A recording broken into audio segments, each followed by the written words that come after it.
تجھے واسطہ ماہ رمضان کا مولا میری بخش دے ہر خطا یا الہی۔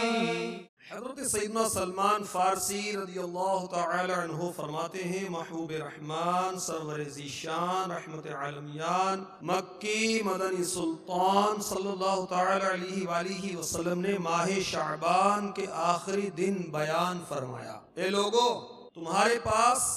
عظمت والا برکت والا مہینہ آیا، وہ مہینہ جس میں ایک رات ایسی بھی ہے جو 1000 مہینوں سے بہتر ہے۔ اس ماہ مبارک کے روزے اللہ عز و جل نے فرض کیے اور اس کی رات میں قیام تطوع یعنی سنت ہے، یہاں مراد ہے نماز تراویح۔ جو اس میں یعنی ماہ رمضان میں نیکی کا کام کرے تو ایسا ہے جیسے کسی اور مہینے میں فرض ادا کیا، اور اس میں جس نے فرض ادا کیا تو ایسا ہے جیسے اور دنوں میں 70 فرض ادا کیے۔ یہ مہینہ صبر کا ہے اور صبر کا ثواب جنت ہے، اور یہ مہینہ مؤاسات یعنی غمخواری اور بھلائی کا ہے، اور اس مہینے میں مومن کا رزق بڑھایا جاتا ہے۔ جو اس میں روزہ دار کو افطار کرائے اس کے گناہوں کے لیے مغفرت ہے،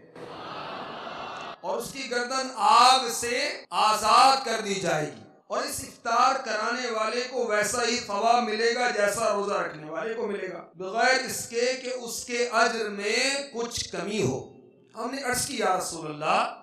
عز و جل و صلی اللہ تعالی علیہ وآلہ وسلم، ہم میں سے ہر شخص وہ چیز نہیں پاتا جس سے روزہ افطار کروائے۔ فرمایا اللہ تعالی یہ ثواب تو اس شخص کو دے گا جو ایک گھونٹ دودھ یا ایک کھجور یا ایک گھونٹ پانی سے روزہ افطار کرائے، اور جس نے روزہ دار کو پیٹ بھر کر کھلایا اس کو اللہ تعالی میرے حوض سے پلائے گا کہ کبھی پیاسا نہ ہوگا یہاں تک کہ جنت میں داخل ہو جائے۔ یہ وہ مہینہ ہے کہ اس کا اول یعنی ابتدائی 10 دن رحمت ہے، اور اس کا اوسط یعنی درمیانی 10 دن مغفرت ہے، اور آخر یعنی آخری 10 دن جہنم سے آزادی ہے۔ جو اپنے غلام پر اس مہینے میں تخفیف کرے یعنی کام کم لے، اللہ تعالیٰ اسے بخش دے گا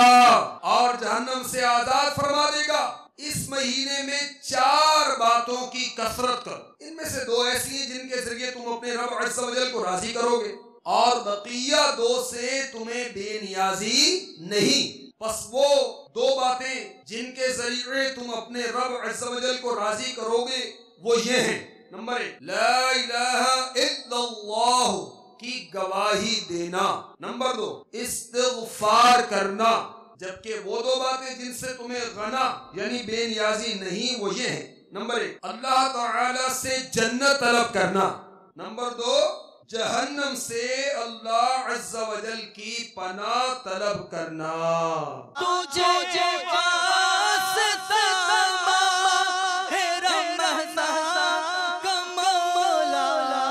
میری بخش دے